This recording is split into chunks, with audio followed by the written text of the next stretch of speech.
Hello students, कैसे हैं आप सब लोग।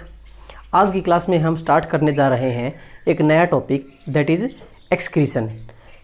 ये जो पहला चैप्टर है आपका दैट इज़ लाइफ प्रोसेसेस, उसमें 4 पोर्शंस हैं मेजर। पहला है न्यूट्रिशन जो हमने डिस्कस कर लिया है, देन रेस्पिरेशन, उसके बाद ट्रांसपोर्टेशन या circulation, and the last one is excretion.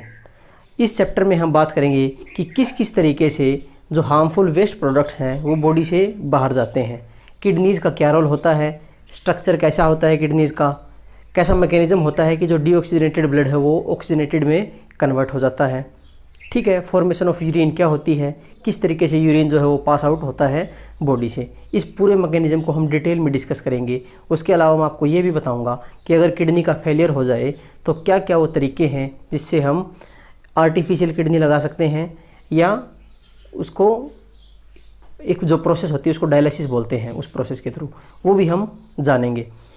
यहाँ पे हम बात करते हैं एक्सक्रीशन के बारे में। तो सबसे पहले आपको इसकी डेफिनेशन ध्यान रखनी है कि वो प्रोसेस, आप सिंपल इतना ध्यान रखना, वो प्रोसेस जिससे कोई जो हार्मफुल वेस्ट हैं बॉडी के, जो बॉडी के हार्मफुल वेस्ट हैं वो बॉडी से बाहर पास आउट होते हैं, उस प्रोसेस को क्या बोलते हैं, हम एक्सक्रीशन बोलते हैं। यही लाइन लिखी है आपके लिए, the process by which harmful metabolic wastes are eliminated from the body, वो बॉडी से बाहर निकल जाना जो हार्मफुल वेस्ट हैं, तो उस प्रोसेस को हम क्या बोलेंगे, एक्सक्रीशन बोलेंगे।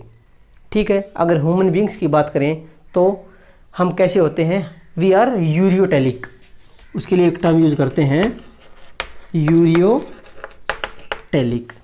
अब अलग अलग तरीके के ऑर्गेनिजम्स होते हैं, कुछ ऐसे ऑर्गेनिज्म जो यूरिया एक्सक्रीट करते हैं उनको क्या बोलते हैं, यूरियोटेलिक। कुछ ऐसे भी होते हैं जो यूरिक एसिड एक्सक्रीट आउट करते हैं, लाइक बर्ड्स हो गए, तो उनको बोलते हैं यूरिकोटेलिक। देन कुछ ऐसे एनिमल्स भी होते हैं जो अमोनिया को एक्सक्रीट आउट करते हैं, तो उसको बोलते हैं अमोनोटेलिक एनिमल्स। जो एक्वेटिक एनिमल्स होते हैं उनको हम अमोनोटेलिक की कैटेगरी में रखते हैं, लेकिन कुछ एक्सेप्शंस भी हैं, वो भी आपको ध्यान रखने हैं। देन इन सब में से कई बार एक क्वेश्चन पूछ लिया जाता है कि out of ammonotelic, ureotelic and uricotelic which of the following is most toxic. तो अमोनिया जो है, जिनका एक्सक्रीटरी वेस्ट जो है वो अमोनिया होता है, वो सबसे ज़्यादा टॉक्सिक होता है। वो आपको ध्यान रखना है कि अमोनोटेलिक ऑर्गेनिजम्स जो हैं वो, जो अमोनोटेलिक है वो सबसे ज़्यादा होता है। क्यों? क्योंकि वहाँ पे अमोनिया रिलीज आउट होता है। हमारे केस में क्या रिलीज होगा, यूरिया रिलीज होता है। ठीक है, ये डायग्राम है, आपको ध्यान रखना है, इसकी नेमिंग भी ध्यान रखनी है और इस डायग्राम को भी आप ज़रूर ध्यान रखेंगे। ये है ह्यूमन एक्सक्रीटरी सिस्टम के बारे में। आपको पता है क्या क्या पार्ट्स होंगे। सबसे पहले तो होंगी 2 बीन शेप्ड किडनीज। ठीक है, किडनीज होती हैं, उससे फिर कुछ स्ट्रक्चर्स रिलीज होते हैं जिनको क्या बोलते हैं, ये स्ट्रक्चर्स इससे राइज हो रहे हैं, इनको क्या बोलते हैं, यूरेटर्स। यूरेटर्स से बाद में फिर यूरिनरी ब्लैडर। इनके फंक्शन के बारे में भी अभी डिटेल में देखेंगे हम लोग। और देन जो यूरिन बन जाता है वो पास आउट होता है बॉडी से यूरेथ्रा के थ्रू। ठीक है, ये आपको दिख रहा होगा, ये किडनीज हैं। ठीक है, किडनी कितनी होती हैं, 2 होती हैं, पेयर्ड स्ट्रक्चर होंगे, बीन शेप्ड होती हैं। जो बीन है उस जैसी सी इनकी शेप होती है। अगर लॉन्गिट्यूडनल सेक्शन कट करके देखें हम किडनी का, तो हम जानेंगे कि 2 पोर्शन होते हैं। आउटर जो पेरिफेरल पोर्शन होता है उसको बोलते हैं cortex, this is cortex, and the inner portion it is called medulla. ठीक है, मैंने क्या बताया, अगर किडनीज को हम ट्रांसवर्सली कट कर दें तो हम जानेंगे कि 2 पोर्शन होते हैं। कौन कौन से, कॉर्टेक्स और मेडुला। देन बीच में जो पोर्शन है इसको बोलते हैं हम पेल्विस। किडनीज के टॉप के ऊपर कौन सा ग्लैंड प्रेजेंट होता है, कई बार आपसे क्वेश्चन पूछ लिया जाता है एज इट इज़, उसको हम बोलते हैं एड्रिनल ग्लैंड। ये पूछ लेंगे कि what is the location of adrenal gland, या फिर विच gland is present on the top of kidneys. दोनों किडनीज के टॉप के ऊपर कौन सा ग्लैंड प्रेजेंट होता है, एड्रिनल ग्लैंड। देन जो राइट किडनी होती है वो स्लाइटली लोअर होती है एज कम्पेयर टू लेफ्ट। ये इस तरीके से दिखाया हुआ है, आपको लेफ्ट राइट करके नहीं चलना, आपको इसके अकॉर्डिंग चलना है कि इस तरीके से आपको दिखा रखी है। ये वाली जो है राइट है एंड ये वाली लेफ्ट है, तो राइट वाली जो है वो थोड़ी सी लोअर होती है। क्यों? क्योंकि जो लीवर है वो उसको जगह देने के लिए थोड़ी सी लोअर इन पोजीशन होती है। क्लियर है? देन देखते हैं क्या क्या पार्ट लिखे हैं। किडनीज पेयर्ड स्ट्रक्चर अभी हमने बता दिया, डार्क ब्राउन होती हैं, 10 से 12 सेंटीमीटर की लेंथ होती है, ऐसे बोल देते हैं, लेकिन डायमेंशंस आपको इतने ज़रूरी नहीं है याद करने, वो बड़ी क्लासेस में पूछे जाते हैं। Paired dark brown bean shaped structures, bean shaped का मतलब होता है जो बीन जैसी शेप होती है। Located in the abdomen, abdomen में लोकेट होती हैं। One on either side of backbone, on the either side of backbone में ये प्रेजेंट होती है। आपको ध्यान रखना है किडनीज, इसका वेट कितना होता है वो भी आप ध्यान रखेंगे, 150 to 170 gram in an adult male. Male की केस में थोड़ी सी बड़ी होती हैं एज कम्पेयर टू फीमेल्स, वहाँ पे साइज़ थोड़ा सा इससे कम होगा, लेकिन साइज़ भी इतना ज़रूरी नहीं है, आपको ध्यान रखना, ठीक है। लेकिन जो बच्चे NTSC की तैयारी करते हैं उनके लिए ये चीज़ें याद करनी ज़रूरी बन जाती हैं।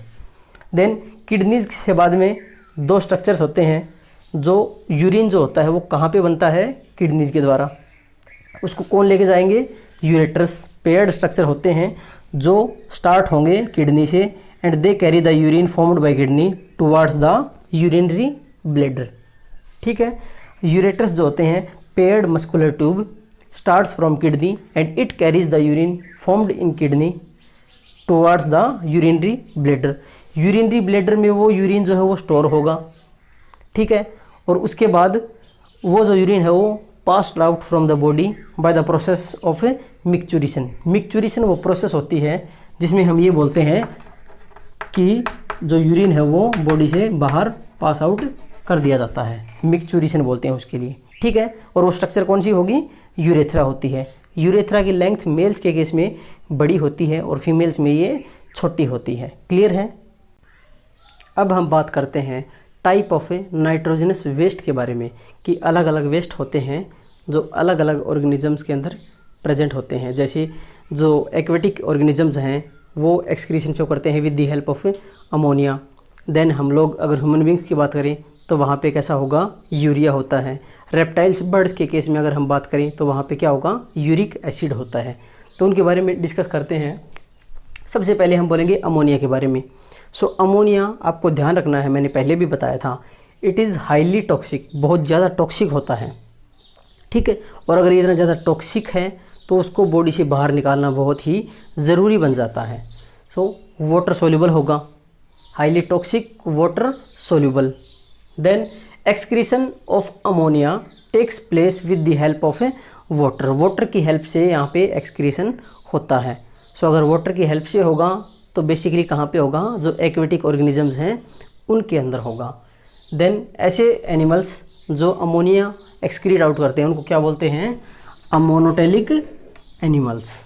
एग्जाम्पल की अगर बात करें, so many bony fishes, fishes की 2 कैटेगरी आपने 9th क्लास में पढ़ी होंगी, बोनी फिशेस और कार्टिलेजिनस फिशेस। जिनका जो स्केलेटल है वो बोनी होता है उनको बोनी फिश बोलते हैं, जिनका स्केलेटन कार्टिलेज से मिलकर बना हुआ होता है उनको कार्टिलेजिनस फिशेस बोलते हैं। सो बोनी फिशेस के केस में एक्वेटिक एम्फीबियंस, एक्वेटिक का मतलब होता है जो वाटर के अंदर रहते हैं। So aquatic amphibians, bony fishes and aquatic insects सारे कहाँ पे रह रहे हैं, वाटर के अंदर सर्वाइव करते हैं। और अगर अमोनिया जो है हाईली टॉक्सिक है सो बॉडी से बाहर निकालना ज़रूरी हो जाता है, जो किसकी हेल्प से होगा, with the help of water, clear है। Then second one, uric acid.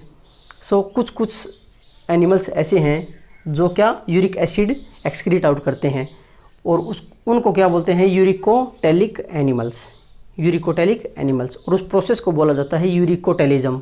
ऐसे ही अमोनिया जो एक्सक्रीट आउट करते हैं उनको अमोनोटेलिक बोला जाता है और प्रोसेस को बोला जाएगा अमोनोटेलिज्म। किस किस में होता है ये ज़रूरी है ध्यान रखना, रेप्टाइल्स के केस में, देन बर्ड्स के केस में, लैंड स्नेल्स एंड इंसेक्ट्स। आपको ध्यान रखना है एक्वेटिक इंसेक्ट में कौन सा था, अमोनिया था, क्योंकि वो वाटर के अंदर रह रहा है, ठीक है। देन यूरिया, जिनको बोलते हैं यूरियोटेलिक एनिमल्स, जो यूरिया एक्सक्रीट आउट करते हैं, प्रोसेस को क्या बोला जाएगा, ऐसे ही यूरियोटेलिज्म। देन यूरिया भी वाटर सोल्यूबल होता है। उसके अलावा किस किस में होगा ये, मैमल्स में मैनी टेरेस्ट्रियल एम्फीबियंस, यहाँ पे टेरेस्ट्रियल एम्फीबियंस है, टेरेस्ट्रियल का मतलब है जो लैंड पे रहते हैं, ठीक है। सो इनके अलावा एक और कैटेगरी होती है जो अमीनो एसिड को भी एक्सक्रीट आउट करते हैं, लाइक कुछ मोलस्क हो गए जो इन्वर्टिब्रेट्स के मेंबर होते हैं, कुछ मोलस्का वगैरह जो अमीनो एसिड्स को भी वो एक्सक्रीट आउट करते हैं। सो मेनली ये 3 हैं, आपको ये ध्यान रखने हैं, ammonia, uric acid and urea. ये क्वेश्चन आपके एनटीएससी के लिए बहुत ज़्यादा इंपॉर्टेंट बन जाता है, सो इसका आप ध्यान रखेंगे। क्लियर है? अब हम बात करते हैं द स्ट्रक्चर ऑफ नेफ्रॉन के बारे में। नेफ्रॉन क्या होता है? हम ये बोलेंगे कि nephron is the structural and functional unit of kidneys. Kidneys की जो स्ट्रक्चरल एंड फंक्शनल यूनिट होती है उसको क्या बोला जाता है? नेफ्रॉन बोला जाता है। साइज़ और जो डायमीटर है वो आपको ध्यान नहीं रखना है, वैसे 3 सेंटीमीटर साइज़ होता है अप्रॉक्सीमेटली, एंड कुछ अबाउट 50 माइक्रोमीटर के अराउंड डायमीटर होता है, जो ज़रूरी नहीं है आपको याद रखना। ध्यान रखना है कि structural and functional unit of kidneys क्या होता है? नेफ्रॉन। बहुत सारी नेफ्रॉन्स होती हैं, उस नेफ्रॉन के स्ट्रक्चर को हम देखते हैं। 2 पार्ट होंगे मेनली। कौन कौन से? एक तो होगा मेलफिजियन कॉर्पसल, जिसमें आएंगे ग्लोमेरुलस, ये है आपका ग्लोमेरुलस, ये जो है ये वाला जो पोर्शन है इसके अंदर आपको ये दिख रही है, बहुत सारी कैपिलरीज होती हैं। एक कैपिलरी का नेटवर्क होता है, ठीक है, जो पास करती हैं फिल्ट्रेट को। ग्लूकोज हो गया, आयंस हो गया, इलेक्ट्रोलाइट्स हो गया, बहुत सारे जो हैं वो इन ग्लोमेरुलस के अंदर कुछ कैपिलरीज होती हैं, उनके थ्रू पास होते हैं, जिसको बोला जाता है फिल्ट्रेट। वो आगे हम मैकेनिज्म ऑफ एक्सक्रीशन जब डिस्कस करेंगे तो वहाँ पे बताएंगे कि किस किस तरीके से इनका क्या क्या काम होता है। आपको ध्यान के रखने हैं इसके पार्ट्स के बारे में। सबसे पहले हम बोलते हैं मेलफिजियन कॉर्पसल, ये होता है पहला पार्ट। इसमें 2 पार्ट होते हैं फर्दर, कौन कौन से? Glomerulus and second one is cup shaped portion which is known as Bowman's capsule. ठीक है, मैंने क्या बताया? पहला पार्ट कौन सा हुआ?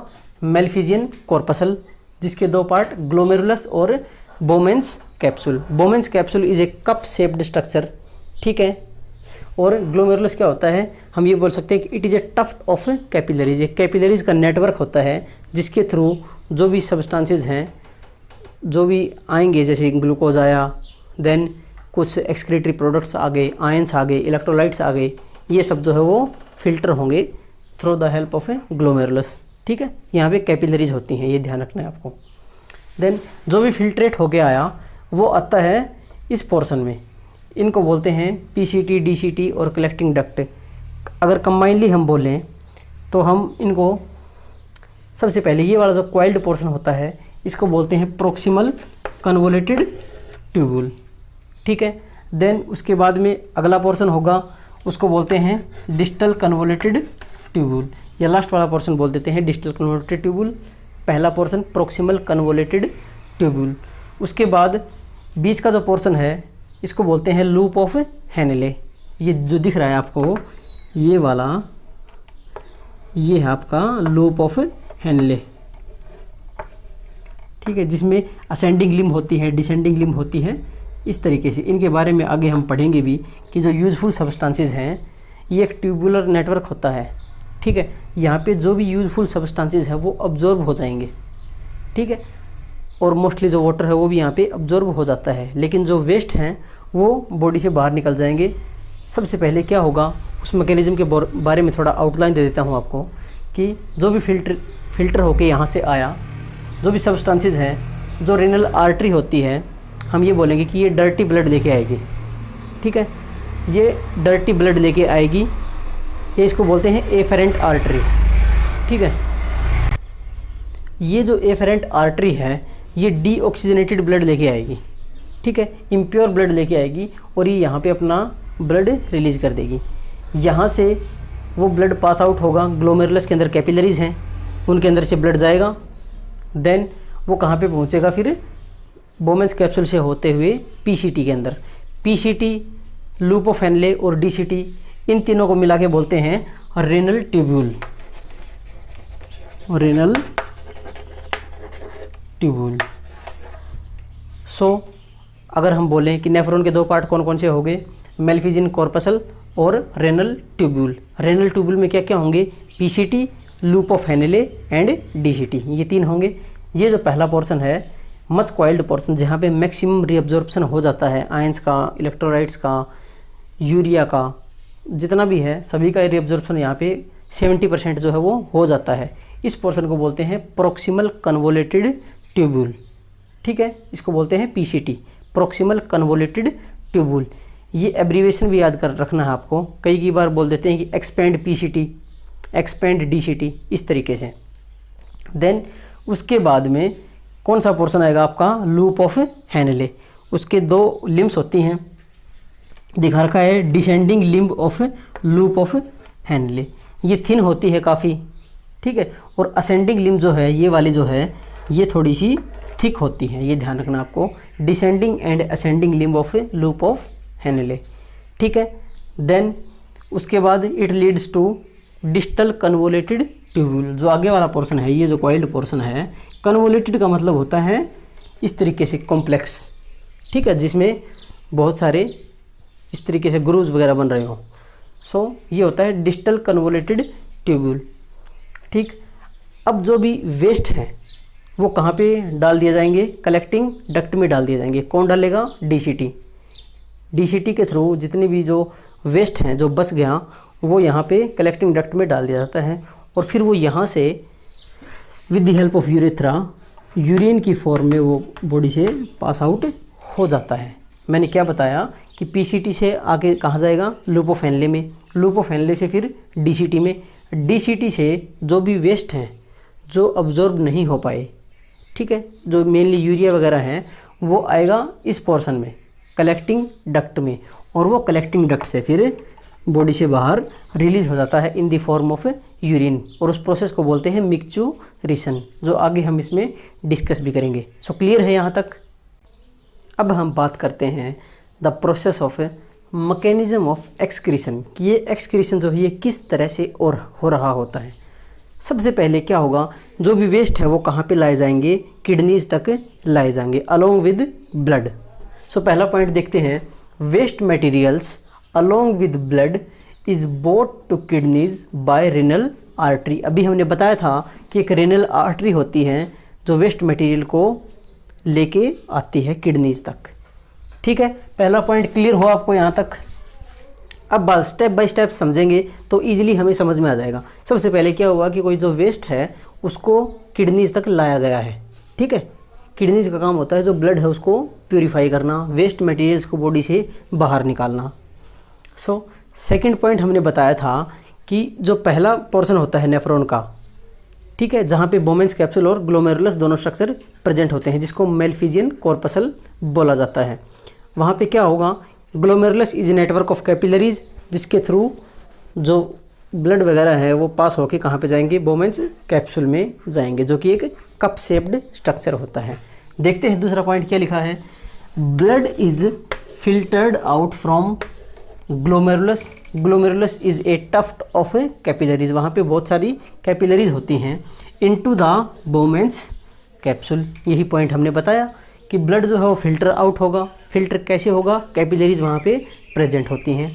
Then when the filtrate passes through tubular part, tubular part का मतलब है रेनल ट्यूब्यूल की बात कर रहे हैं यहाँ पे, जिसके 3 पोर्शन कौन कौन से बताए थे आपको, proximal convoluted tubule, loop of Henley and distal convoluted tubule. जब वो वहाँ से पास आउट होगा तो जो यूजफुल सब्सटेंसेस हैं लाइक कुछ आयंस हैं, ग्लूकोज है, वाटर है, उन सभी का रीअब्जॉर्प्शन हो जाएगा, और जो वेस्ट हैं वो pass out from the body. वो पॉइंट देखते हैं क्या लिखा है, when the filtrate passes through the tubular part, ठीक है, रेनल ट्यूब्यूल की बात कर रहे हैं यहाँ पे, the useful products like glucose, amino acid, कुछ आयंस हैं like sodium ion, chloride ion, potassium ion and large amount of water और selectively reabsorbed into the blood capillaries. यही पॉइंट हमने बताया कि इनका रीअब्जॉर्प्शन हो जाएगा and transferred into the blood circulation, वो ब्लड सर्कुलेशन में फिर ट्रांसफ़र कर दिए जाएंगे। Then all nephrons open into collecting tubules, जितनी भी नेफ्रॉन्स हैं वो किस में ओपन होंगी, ओपन इनटू कलेक्टिंग ट्यूब्यूल, जो आगे फर्दर ओपन होता है कुछ डक्ट्स के अंदर, which lead into renal pelvis, ठीक है। सबसे पहले पोर्शन रेनल पेल्विस, वहाँ से वो किस में ओपन होगा, यूरेट्रस में, ठीक है। पेल्विस कौन सा था, अगर मैं आपको समझाऊं, सो अभी हमने डायग्राम देखा था कि इस तरीके से होता है किडनीज का स्ट्रक्चर। ठीक है, ये हमने देखा था। यहाँ पे कौन सा पार्ट था, इस पार्ट को हमने नाम दिया था पेल्विस। यहाँ तक तो हमने पहुँचा दिया है जो वेस्ट है उसको। अब यहाँ से कौन लेके जाएगा, यूरेटर्स लेके जाएंगे। यूरेटर्स उस यूरिन को स्टोर कर देंगे यूरिनरी ब्लैडर के अंदर, और यूरिनरी ब्लैडर उस यूरिन को स्टोर करेगा और फिर वो बॉडी से बाहर निकाल दिया जाएगा by the process of A micturition. So mechanism of excretion जो है काफ़ी इंपॉर्टेंट है, आपको इसको अच्छे से पढ़ना है। क्लियर है। अब हम यूरिन के बारे में बात करते हैं कि यूरिन के बारे में भी 2-3 पॉइंट है जो आपको ध्यान रखने हैं। सबसे पहला तो कलर कैसा होता है यूरिन का, हम बोलेंगे कि पेल येलो कलर होता है यूरिन का। किसकी वजह से होता है ये आपको ध्यान रखना है। It is due to urochrome. Urochrome pigment की वजह से जो यूरिन होता है वो पेल येलो कलर का होता है। एसिडिक नेचर होता है, पीएच जो है वो अराउंड 6 होती है यूरिन की। उसके अलावा जो फिल्ट्रेट है जो किडनीज फॉर्म करती हैं डेली, वो होता है अबाउट 180 लीटर्स। जो किडनी है वो लगभग 180 लीटर फिल्ट्रेट जो है वो बनाती हैं, लेकिन यूरिन की फॉर्म में सिर्फ 1 से 2 लीटर ही जो है वो बॉडी से पास आउट होता है। ऐसा क्यों, बाकी का क्या होता है। मान लो 180 लीटर डेली फॉर्म कर रहे हैं किडनी फिल्ट्रेट को, लेकिन जो पास आउट हो रहा है वो 1 से 2 लीटर है। मान लो 2 लीटर पास आउट हो गया तो कितना बच गया, 178 लीटर बच गया इसमें से। -2 = 178। अब ये 178 लीटर कहाँ गया, तो हम ये बोलेंगे कि जो भी है ये जो 178 लीटर है ये रीअब्जॉर्ब हो जाएगा। हमने भी पढ़ा था ना कि मोस्टली जो है उसका रीअब्जॉर्प्शन होता है, और जो मेटाबॉलिक वेस्ट है वो बॉडी से बाहर रिलीज़ हो जाते हैं। सो ये ध्यान रखना है आपको कि किडनी डेली कितना फिल्ट्रेट बनाती हैं, 180 लीटर्स। ठीक है, जिसमें से यूरिन की फॉर्म में 1 से 2 लीटर ही बाहर निकल पाता है, बाकी जो है वो रीअब्जॉर्ब हो जाता है। देन यूरिन जो है उसमें 96% वाटर होता है, और कुछ ऑर्गेनिक और इनऑर्गेनिक जो है सब्सटेंसेस भी प्रेजेंट होते हैं। सो पेल येलो, ये पॉइंट क्लियर है आपको। देन एसिडिक नेचर होगा, ये हमने बता दिया। उसके अलावा composed of 96% water, 2.5% organic substances and 1.5% inorganic substances. ये ध्यान रखना कोई ज़रूरी नहीं, लेकिन ये ध्यान रखना है कि वाटर कितना होता है, 96% वाटर होता है। पेल येलो कलर होता है किसकी वजह से, यूरोक्रोम की वजह से। और इम्पोर्टेंट पॉइंट इसमें सबसे ज़्यादा क्या है कि 180 लीटर जो है फिल्ट्रेट डेली फॉर्म किया जाता है किडनीज के द्वारा, लेकिन मोस्टली जो है उसमें से रीअब्जॉर्ब कर लिया जाता है। देन अगर किडनी फेलियर हो जाए, अगर किडनी का फेलियर हो जाए तो उस कंडीशन को हम बोलते हैं रेनल फेलियर। वो किसी भी वजह से हो सकता है। हम ये बोल सकते हैं कि अगर ब्लड सप्लाई रिस्ट्रिक्ट हो गई है उसकी वजह से हो जाए, या फिर अल्कोहलिक के केस में भी ये हो जाती है किडनी फेलियर, या फिर कोई और भी बहुत सारी वजह हो सकती है जिससे किडनी जो है वो फेल हो सकती हैं। सो उस केस में हमें क्या करना चाहिए, 2 तरीके होते हैं। सबसे पहला होता है हीमोडायलिसिस। हीमोडायलिसिस का मतलब क्या होता है, एक आर्टिफिशियल किडनी जो है वो इम्प्लांट कर दी जाती है जो पेशेंट है उसके अंदर। सो आर्टिफिशियल किडनी क्या करेगी, जो भी वेस्ट हैं उनको बॉडी से बाहर निकालेगी और ब्लड को प्योर करने का काम करती है। So in case of kidney failure, अगर रेनल फेलियर हो जाए तो वहाँ पे artificial kidney can be used.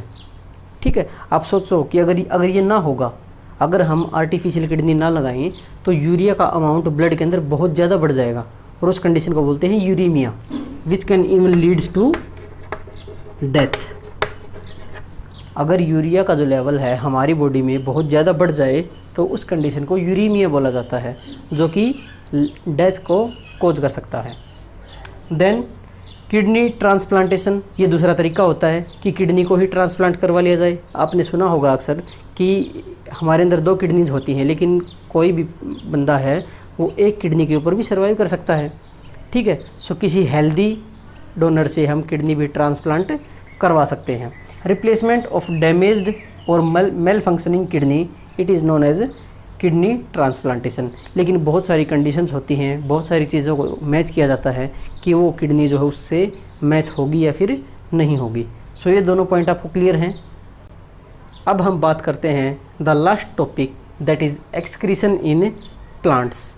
Excretion in plants जो है आपके 2018 में CBSE बोर्ड एग्ज़ाम ने पूछा था, बोर्ड में क्वेश्चन 3 नंबर में आया था कि explain about the excretory, the solid excretory products, liquid excretory products and gaseous excretory products in case of plants. So simple ध्यान रखेंगे। सबसे पहले है CO2 and oxygen, these are the gaseous waste products produced by plants. कब कब produce होते हैं, अगर आपको ध्यान हो, मैंने बताया था कि कार्बन डाइऑक्साइड और ऑक्सीजन जो है, अगर ऑक्सीजन की बात करें तो फोटोसिंथेसिस की प्रोसेस में ऑक्सीजन गैस रिलीज होती है, आपको पता होगा।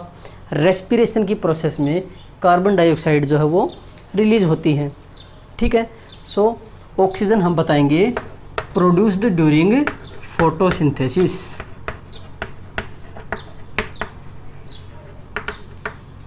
ठीक है। और CO2 की अगर बात करें तो ये कब प्रोड्यूस होगी, ड्यूरिंग रेस्पिरेशन। अगर आपको इक्वेशन ध्यान है तो आप इसको अच्छे से रिलेट कर पाएंगे। पहला पॉइंट क्लियर है आपको, जो गैसियस वेस्ट है उसके बारे में। देन हम ये बोलेंगे गम्स, ऑयल्स, रेजिन्स, लेटेक्स वगैरह जो हैं, these are the waste products stored in plant parts. कौन से प्लांट पार्ट में, लाइक बार्क, जो छाल होती है, जो मैच्योर पार्ट में होता है बार्क, वहाँ पे, स्टेम्स पे, लीव्स पे, इस तरीके से। सो ये कैसे हैं, हम ये बोल सकते हैं कि दीज आर सॉलिड वेस्ट या these are liquid waste. Then oils जो होते हैं वो लिक्विड वेस्ट होते हैं। लिक्विड वेस्ट क्या होंगे, ऑयल्स वगैरह होंगे, लाइक यूकेलिप्टस ऑयल भी होता है जो आपकी ब्यूटी प्रोडक्ट्स होते हैं। तो अगर आप उसके इंग्रेडिएंट्स पढ़ेंगे तो उसमें यूकेलिप्टस ऑयल भी लिखा हुआ मिलेगा, ठीक है, जो कि ब्यूटी प्रोडक्ट्स में काम आता है। सो oil produced from orange, eucalyptus ध्यान रखना है, ज़रूरी इंपॉर्टेंट है। Jasmine, latex from rubber, papaya tree, gums from acacia. Acacia जो होती है, किक्कर जिसको आप देसी भाषा में बोलते हैं, उसके गम्स भी हम निकालते हैं। Then are different form of stored waste products. So ध्यान रखना आपको, ये पॉइंट इंपॉर्टेंट है और ऑयल वाला पॉइंट भी इम्पोर्टेंट है। सो एक्सक्रीशन इन प्लांट्स आपको अच्छे से समझ में आ गया होगा। अगर कोई डाउट होती है फिर भी तो आप मुझे कमेंट सेक्शन में पूछ सकते हैं। हमारा जो पहला चैप्टर है जिसमें 4 पार्ट थे, nutrition, respiration, transportation and excretion, इन सभी को हमने डिटेल में डिस्कस किया है। यूट्यूब के ऊपर पूरी प्लेलिस्ट हमने बना रखी है, आप चाहें तो उनको वीडियोज़ को अच्छे से देख सकते हैं। फिर भी कोई डाउट हो तो आप मुझे कमेंट सेक्शन में पूछ सकते हैं। तब तक चैनल को ज़्यादा से ज़्यादा लाइक, शेयर और सब्सक्राइब करें, जितना हो सके इस चैनल को स्प्रेड करें। Thank you.